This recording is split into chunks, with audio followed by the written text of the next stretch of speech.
We're live. Hi, thank you so much for joining us for our second of 5 seminars in the Spring 2022 Science in the News seminar series. Our talk tonight will have a few parts, and in between each part we'll pause for questions from the audience as well as a short break just to catch our breath. If you have questions at any time, you can ask our speaker, or if you're watching on our YouTube live stream, feel free to drop those into the chat and we will relay them to our speaker during our question and answer sessions.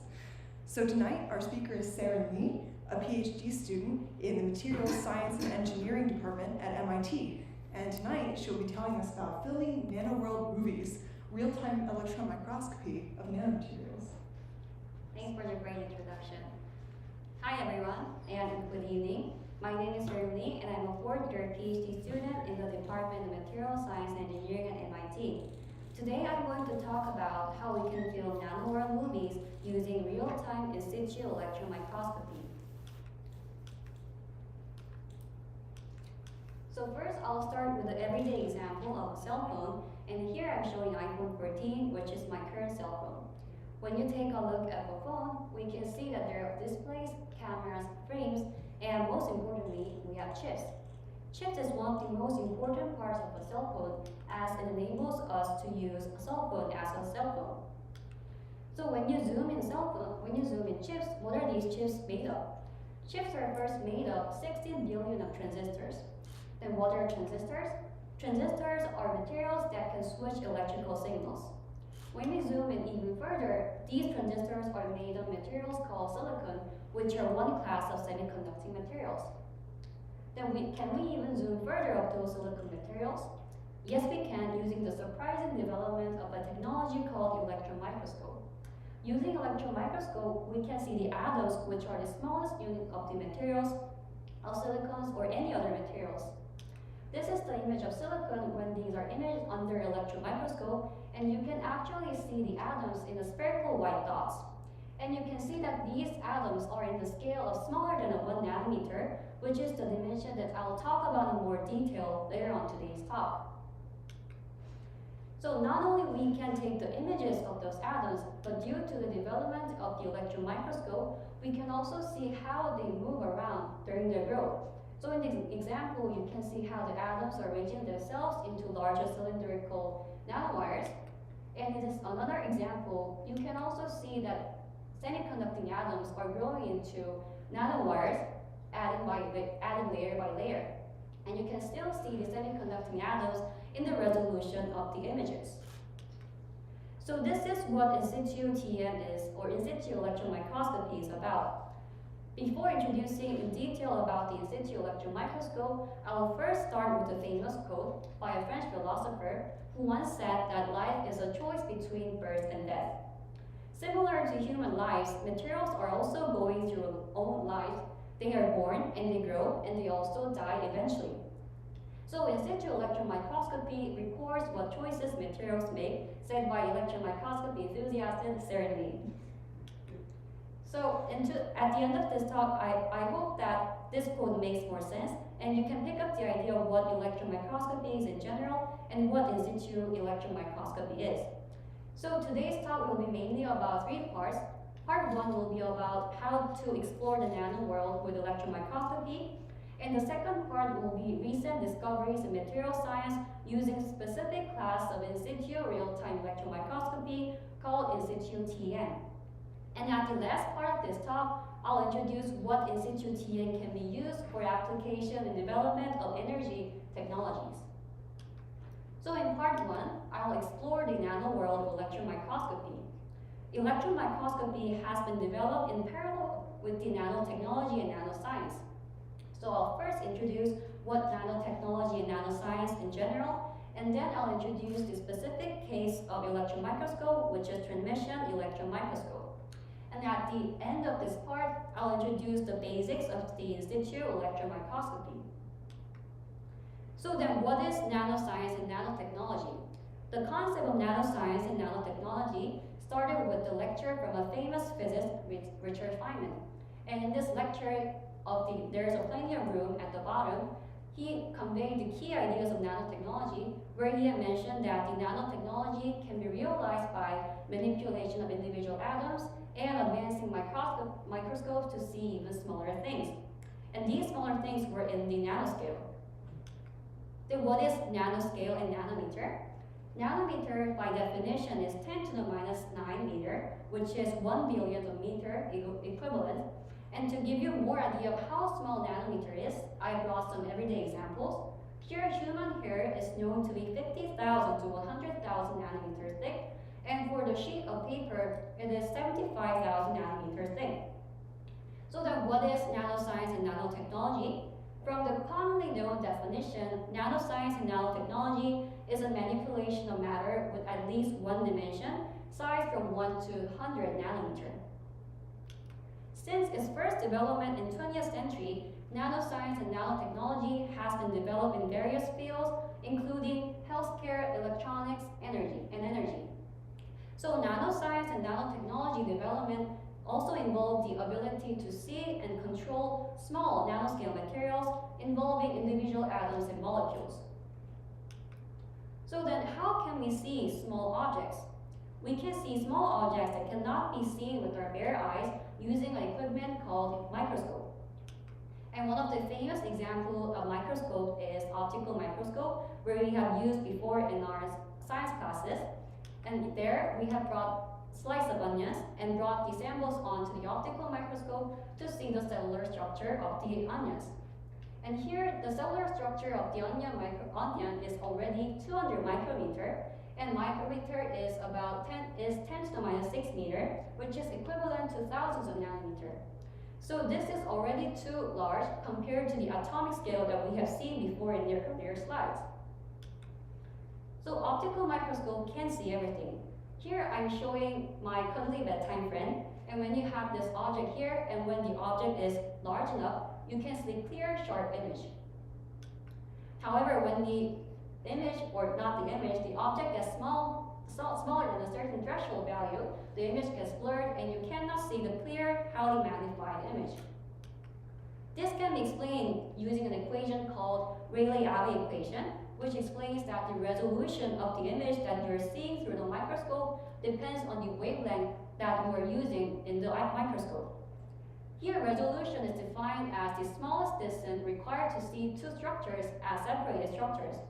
What does it mean? When you have two objects separated in a certain amount of distance, you will see them as two separated particles.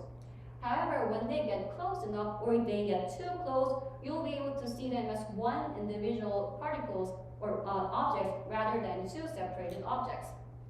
So from this, we can tell that smaller wavelength is required to see smaller objects. And here, wavelength means the distance over which the wave's shape repeats. From this, we can tell the optical microscope doesn't have a small enough wavelength to see atomic scale materials.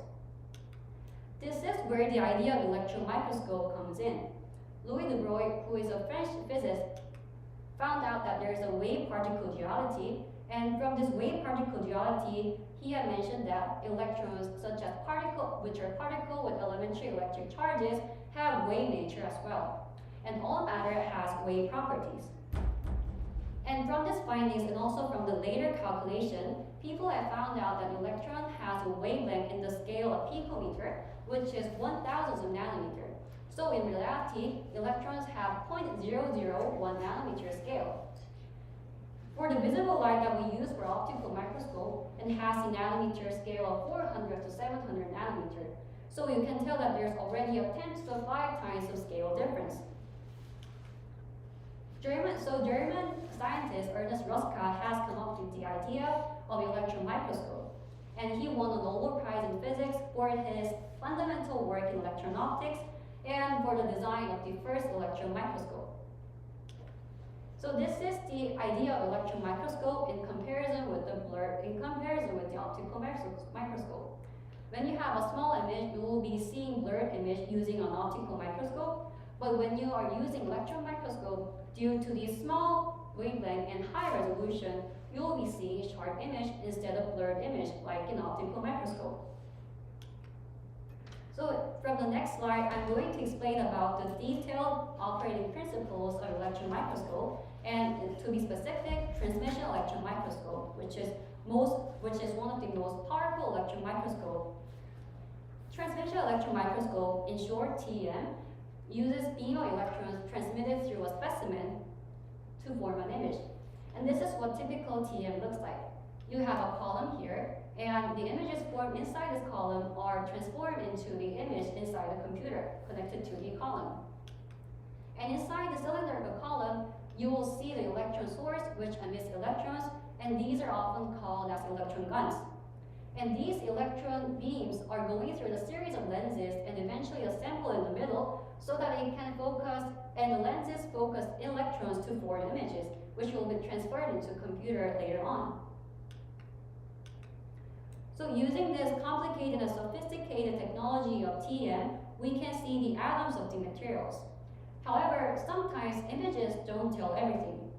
This is because samples should be processed before they're put inside the TEM, and they should stay still during the imaging. For example, when you want to image a certain sample and put inside a TEM, you have to pre-process the sample by drying or embedding into extra materials, or even by freezing the samples. Scientists and microscopists have done a great job to preserve the material property and structure during this process. However, they have intuitively thought of the idea of recording the material changes while they're moving and during the experiments. So this is the idea of in situ TEM. In situ means on-site, and in situ means recording a sample response to a stimulus in real time. Before in situ TEM, when you are doing experiments and you want to see what changes have been made in the materials during the experiments, you have to take images before and after experiments in the lab. Not only this involves multiple steps, but you don't know the potential impact of these processes on the materials. But using in situ TEM, you are doing experiments inside the TEM, and you are recording videos of the experiments in microscope and in real time. So you don't have to worry about these potential impacts of those multiple steps, but you can only record the changes due to the experiments itself. So this is the key idea of in situ TEM, and to summarize part one, the key takeaway messages are: first, nanotechnology is engineering nanoscale materials for various applications, and due to the short wavelength electron microscopy has high resolution, often in atomic scale. And for the last, in situ TEM technology can record videos in nanoscale. So this is the end of part one, and I'll be happy to take any questions. Yeah, so if we have questions from the audience, we can ask those now. And we can also see if there's anything on YouTube, which you could drop in the chat as a reminder. Do you have any questions?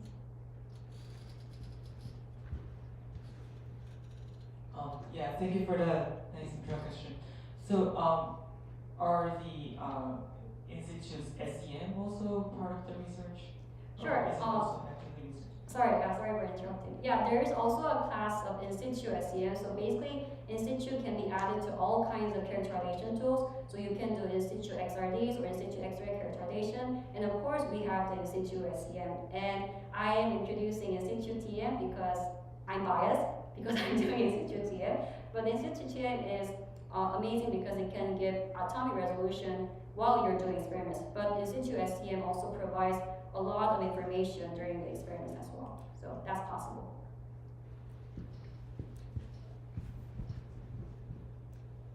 Yeah, the great first part. I'm interested, how big of an area do these TEM microscopes see? Like, if I was trying to run an experiment, could I do TEM on like a slice of onion, or do they have to be like a small cell, or is it even smaller than that?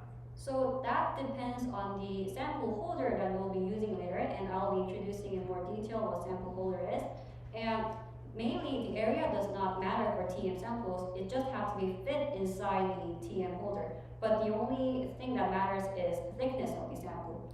So the only downside, not the only downside, or disadvantage of in situ TEM is you have to make the samples thin enough. So it should be in the range of 100 nanometer. Do you have any other questions?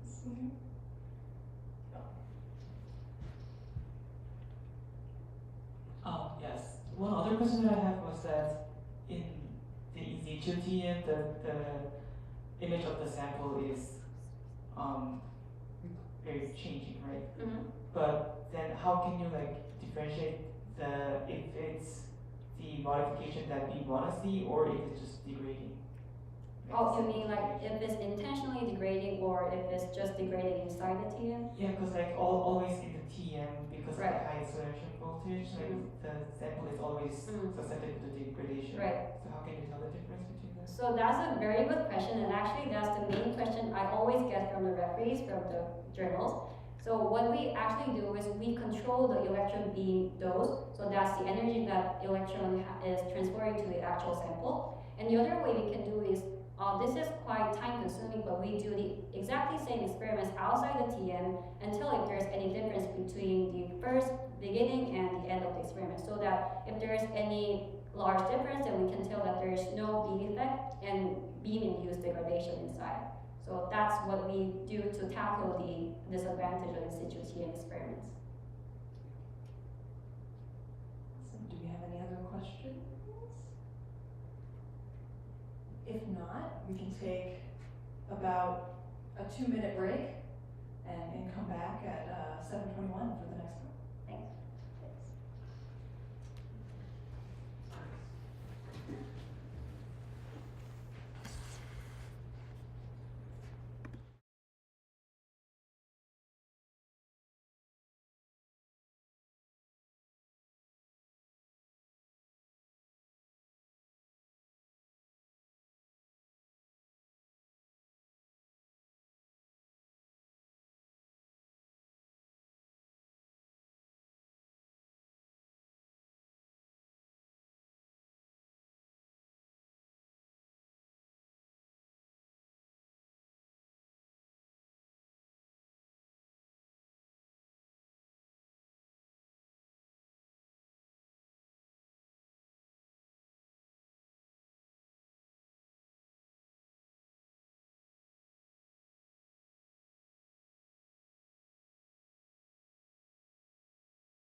It is the second part, so we're back with the second part. Great, yes. Yeah, thank you. So in part 2, I'll introduce about the recent discoveries in material science using in situ TM. And first, I'll start with the control parameters in actual in situ TM experiments and how we can record the nanostructure growth, which are the important findings in nanomaterial science. So in the previous part, we have learned that we can do experiments inside TM. Then what parameters can be controlled in situ TM experiments? Thanks to the amazing work of scientists, microscopists, and engineers, we can now control the parameters in situ TM similar to the level of the actual lab scale experiments. So these parameters include temperature, electric voltage and current control, and shining visible light inside, and even changing the experimental environments of vacuum, gas to liquid. So then how can we actually do this controlling of parameters in real in situ experiments? Here is a picture of me doing everyday in situ TM experiments, and I'm putting in a sample inside a TM.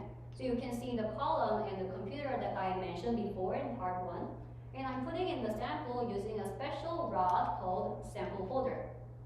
So there's two important roles of sample holder. First role is you are securely placing the sample, and the actual sample is placed somewhere around here. And the electron beams for imaging will be going through the sample region, which is at the tip of the sample holder. And the second important role of sample holder is you can control with the outside parameter controller. So for example, if you want to control the temperature in the sample region, it will be connected to the temperature controller, or you can connect to voltage controller if you want to control the voltage. You can even flow liquid or gas using the liquid gas flow controller, so that you can fill in the sample region using liquid or gas. So as a first example of nanostructure growth that has been recorded using in situ TEM, I'll go back to the first example that I've shown in part 1, semiconductor nanowire growth. When there is a nanowire growing inside TEM, materials are introduced in gas form, which are called precursor gas. And you also have seed material at the bottom, and on top of that, you have a molten metal. Because this process involves precursor gas in vapor form and liquid and solid, this growth is often called vapor-liquid-solid growth. And when materials are introduced, they are dissolved inside this molten metal, and when the amount of materials that are dissolved in the metal exceeds the amount of materials that can be held by this droplet, then the excess materials will grow into the nanowire by arranging themselves, and eventually grow into a single nanowire. So as a recap, you can see that the atoms are added one by one, and adding the layer one by one to form a nanowire. And another important finding using in situ TEM nanowire growth is that you can also use external experimental parameters to control the nanowire structure. In this case, microscopists have control the voltage to control the droplet size and the nanowire diameter. So the setup is completely same or similar to the previous slide, but the difference is those samples are now connected to the voltage controller. And here is showing the voltage change and the aspect ratio change, where the aspect ratio is the ratio between the nanowire diameter and the length. So here in this video, you can see that when the voltage is changing, the corresponding droplet size changes, and the corresponding aspect ratio, which means the nanowire diameter, is also changing. This was an important finding because we were able to, microscopists were able to connect the relationship between the external experimental parameters and the actual nanowire growth process. In the previous example, we have shown that we can grow nanowire in vapor phase, but we can also grow nanoparticles in liquid phase. How can we do that? We can also use the sample holder, and we can control the liquid flow using the sample holder connected to the liquid flow controller. And then we fill in the sample region with liquid, and this is called nanoaquarium or liquid cell. And this liquid is often loaded with positively charged metal particles, which are also called as cations, dissolved in liquid water, where these cations will be also introduced inside the nanoaquarium or liquid cell. And then what happens next? The electron beams that are originally used for imaging can also be used to form solid metals. This is because electrons are negatively charged, and when they meet with positively charged metal cations, they will form solid metal. And they will eventually grow into nanoparticles with different shapes and sizes. Because this process involves electron beam, those growth modes are called electron beam-induced solid metal growth. And you can see them grow inside the liquid cell.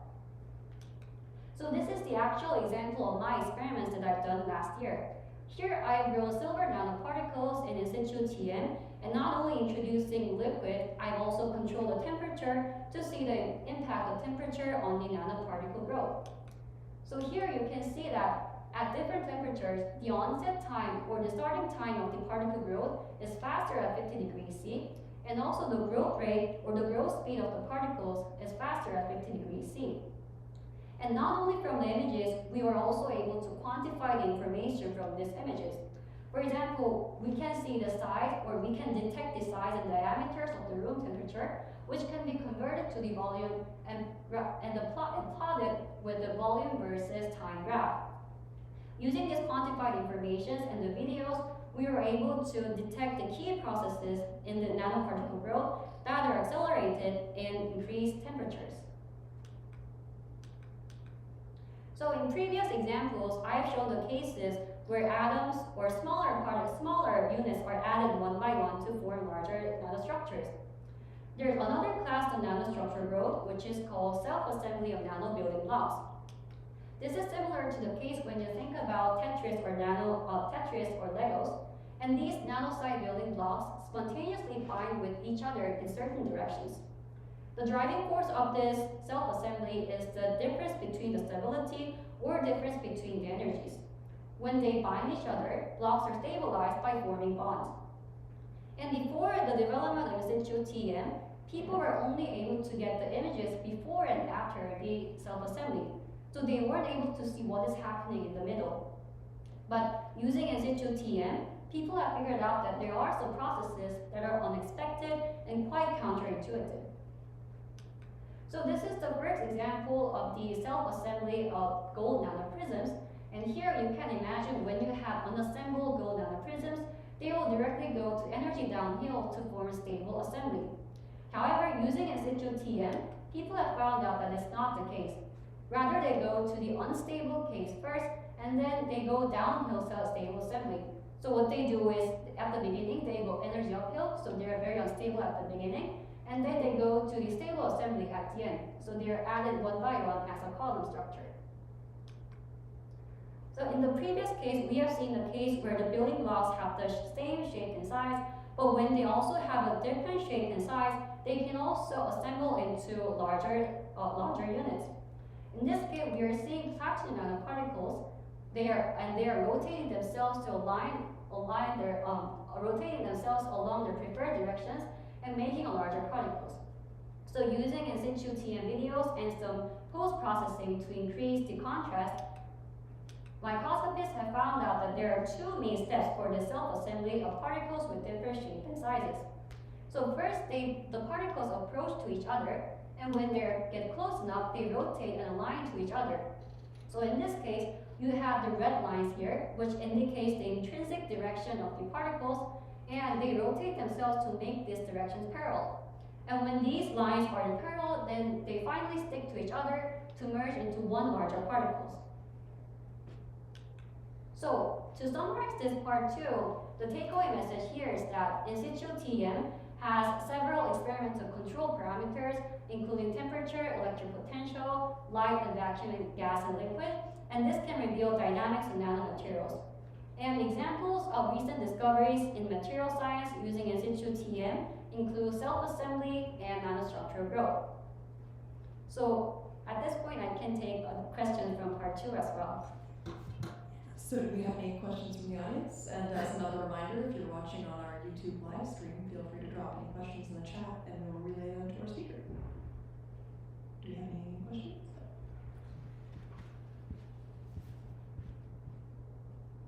So, I guess, why does temperature matter for the assembly? For the self-assembly or? Yeah, for the like nanowire creation, like why is temperature, like why do they take longer to form larger particles when it's lower temperature? So for example, for the case of the nanoparticle growth, there are several processes that are they are affected by the temperature. So the atom's movement speed, or in other words, diffusion speed, and also the speed of the atoms are added on to the existing particles. So the kinetics of those processes are enhanced when the temperature is increased. So mostly all of the process in the materials growth are dependent on temperature, and mostly they are exponentially dependent on temperature. So it's all about enhancing the kinetics using the temperature increase. Any other questions from the audience?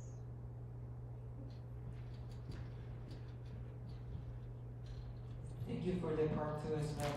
I was wondering regarding the electron beam induced synthesis part. Particle growth. Yeah, particle growth. So in that case, I guess part of the electron beam's energy is used for making Correct. this Yes. material. Then do we lose that part of information when we measure the energy of the transmitted electrons? Your question is, are we losing any information from those electron beams? Is that correct? Yeah, so like when we think of some typical TM sample and like TM measurements, we are like measuring we are collecting the transmitted Right. electrons, right? But Yes. if some of its energy is used to make the material synthesis, is that part like trivial compared to the whole energy regime? That's a good question. So in particular for nanoparticle growth in liquid, actually the electrons are transmitted through the liquid medium, and some of the electron energies are already absorbed into the liquid.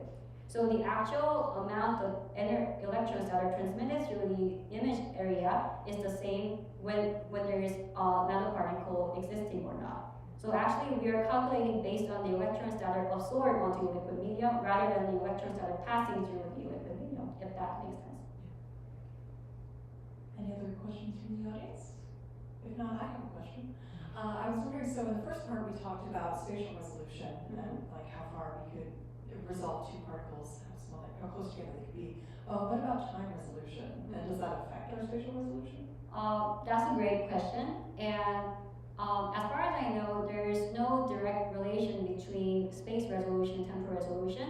And for the scale of the spatial resolution or the temporal resolution, I normally use 10 frames per second, but it can be higher than that. So it's normally better to have higher temporal rate because you can record very fast process, for example, in atomic array rearrangement.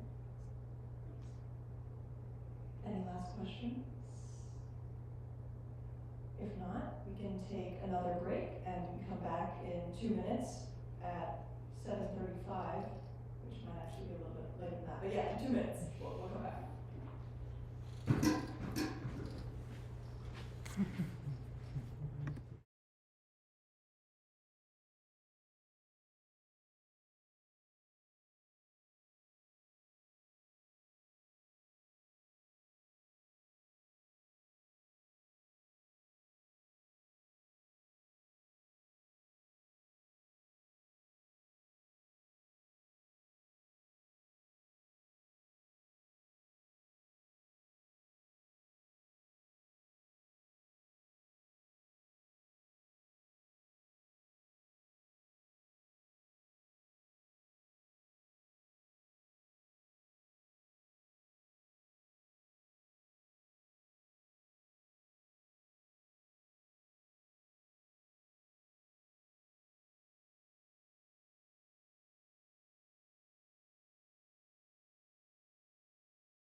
And we're back, and we're ready for the third part of our talk tonight.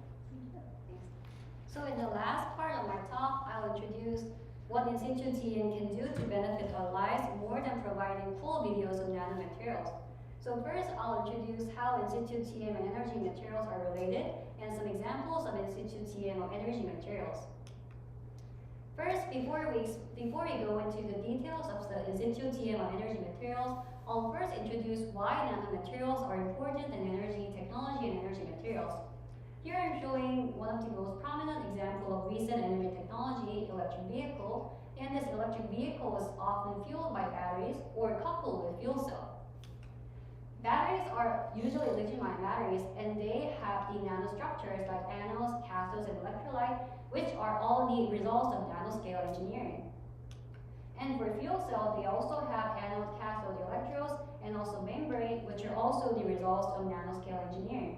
So they all have nanoscale structures, and they're called nanomaterials inside.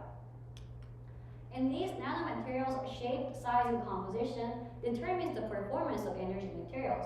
For example, for these two cases, electrode, electrolyte, and membrane materials will determine the lifetime, efficiency, and overall performance as energy materials. However, one thing important to note here is that during the operation of these energy materials, nanomaterial shape, size, and composition changes which are affecting the performance. So this is where in situ TM can play an important role. Using the control parameters that I have introduced in the previous slides, we can mimic the actual operating conditions of those energy materials inside the TM.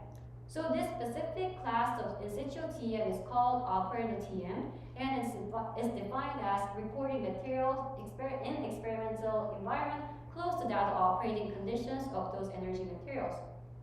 And while we are doing operator TM, we can record videos for sure and also measure the performance as energy materials. So using this information from the videos and performance measurement, we can potentially answer these questions. We can understand why, when, and how materials change or degrade, and we can connect these understandings to the performance, including efficiency and lifetime of the energy materials. Using these information, we can improve the materials design at the end. So before we go into the details of each examples, I will touch the basis of the operating principles of lithium-ion batteries first. Lithium-ion batteries are operated by transforming chemical energy carried by lithium ions to electricity. So when you are discharging lithium-ion battery, you are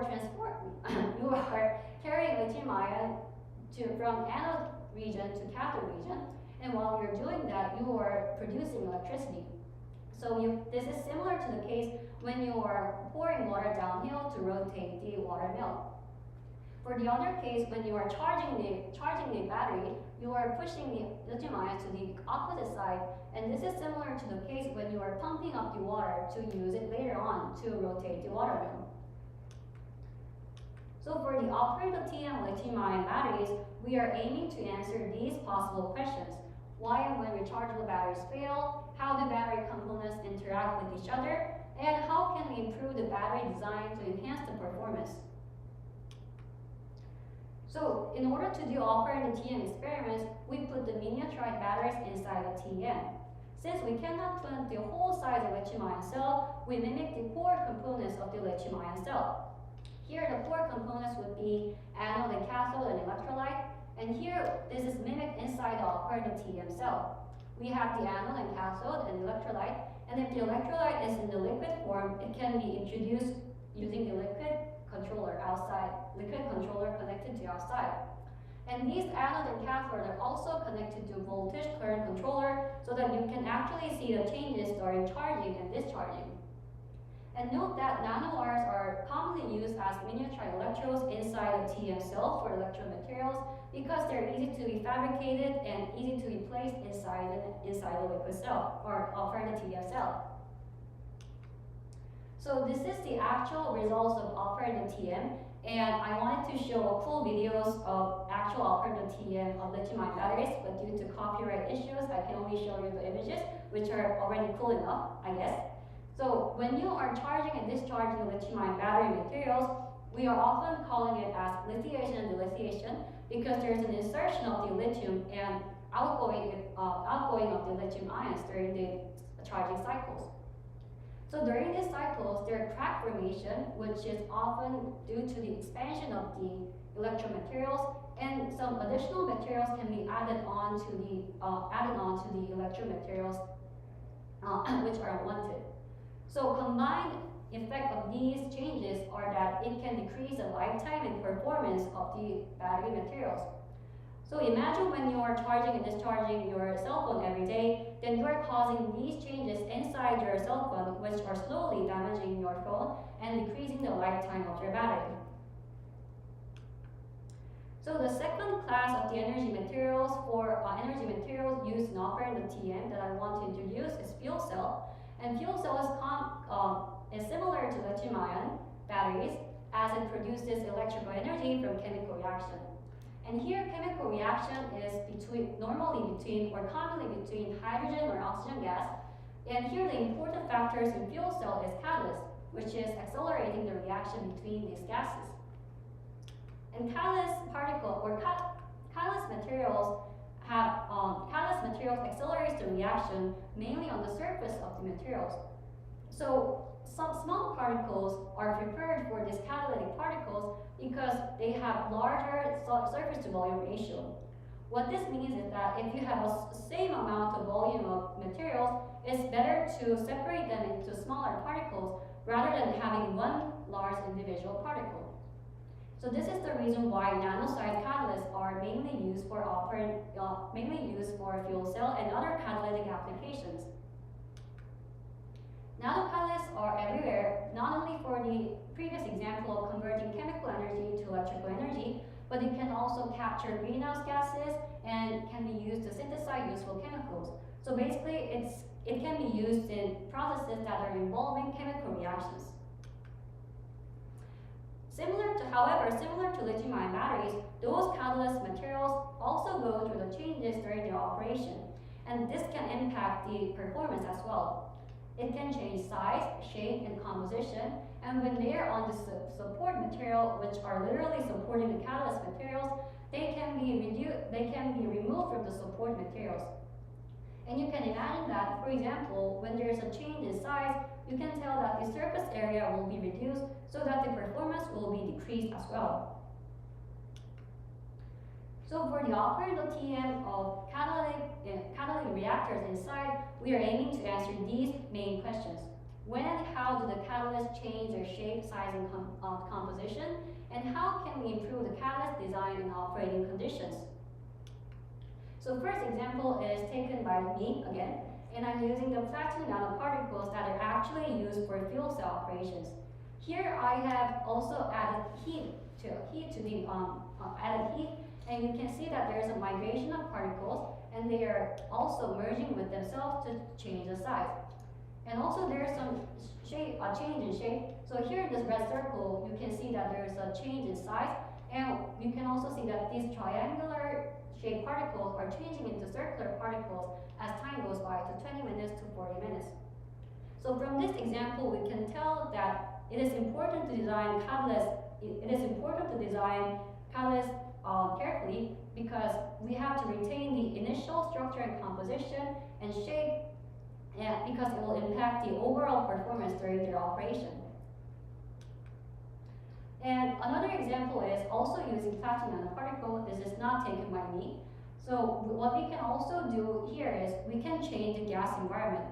In this case, we are using oxygen and hydrogen, which are the commonly used gases for fuel cell. And here, what they have done was they have switched the gas environment from oxygen, hydrogen, and back to oxygen. And here from this video, although the resolution is not that good, you can tell, and also from the still images, that there's a shell formation at the oxygen environment, and when they're going back to the hydrogen environment, the shells are removed, and when they're going back to the oxygen environment, the shell layers are formed again. So there was also a composition change during this gas switching experiment. And from this, we can also tell that it is important to carefully design the operating conditions along with the catalyst design in order to preserve the initial performance and lifetime that were designed at the beginning. So to summarize the part 2, takeaway message are, when in situ TM mimics the operating conditions of material, it is called operational TM, which records and measures the performance at the same time. And operational TM can be used to improve the design of nanomaterials for energy application. Before we wrap up this talk, I would like to go back to my first quote, where this person said that in situ electron microscopy records what choices materials make. And I would like to add one more sentence to this quote, that in situ electron microscopy can guide us through the choices we should make. And the choices we make based on the understandings from the in situ electron microscopy will improve the material performance, and that will benefit the energy technology development in the future and for our lives. So this is the end of my presentation, and thank you for listening. I'll be happy to take any questions. Awesome, thank you so much. That was great.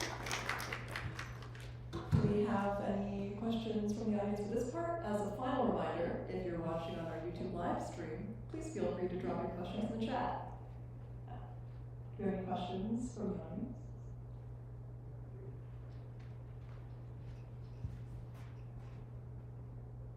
Excellent talk. Thank you so much. I'm kind of wondering, like, how, so you're showing like a lot of these images where nanoparticles kind of start off like really small and they get bigger as you use them. Right.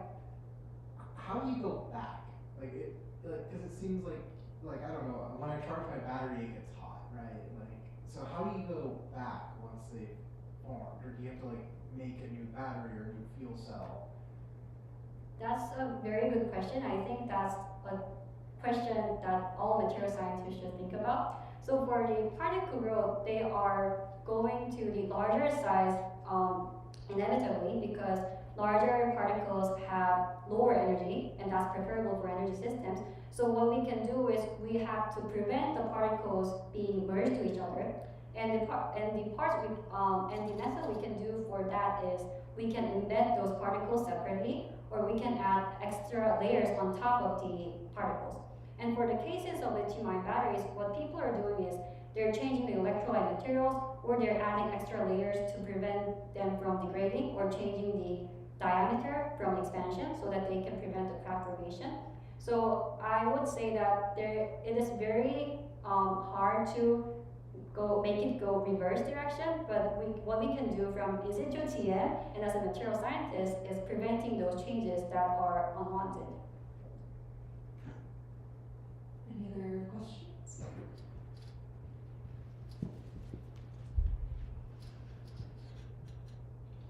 Thank you for the very nice talk. I have two questions in total.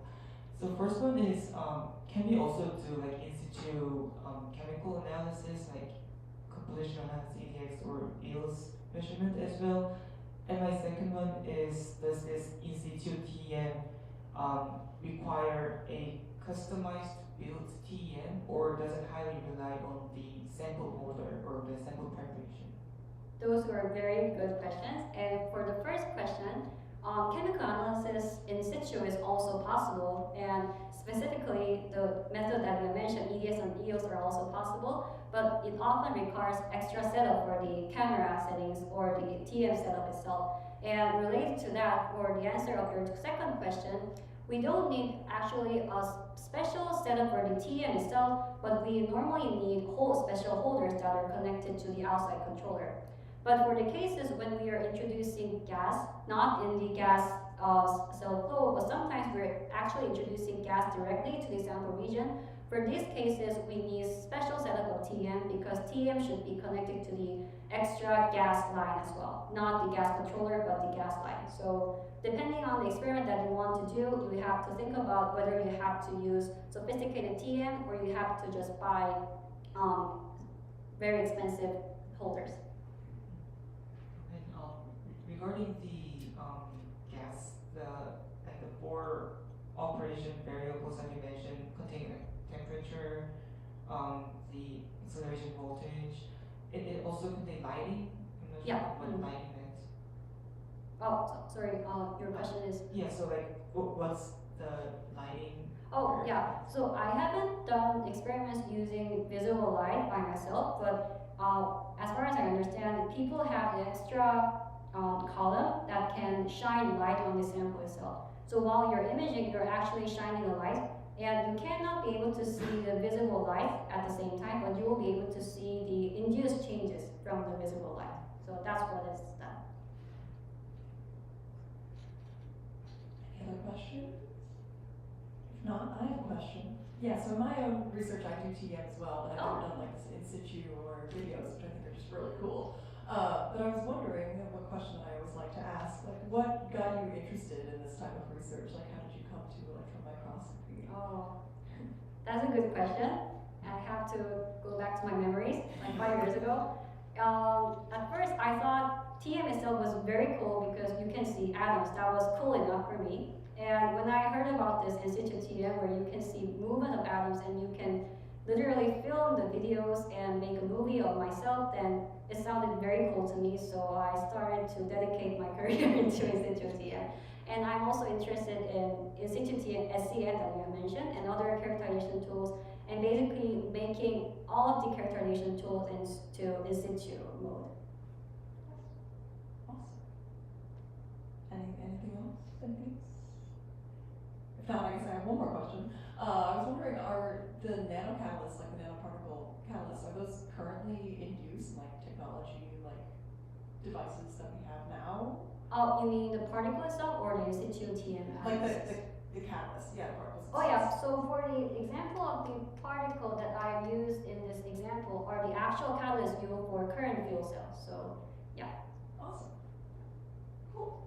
But you have to take note that this temperature is actually way higher than the temperature in the actual operating conditions. But I have done this to track the kinetics and how they change at really harsh environments. Awesome. Well, if we have no more questions, then we can thank our speaker again for this very fascinating talk. It's great. Thank you for coming.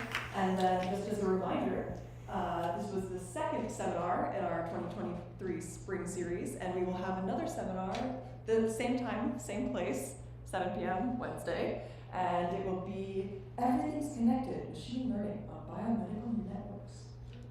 So we hope you can join us.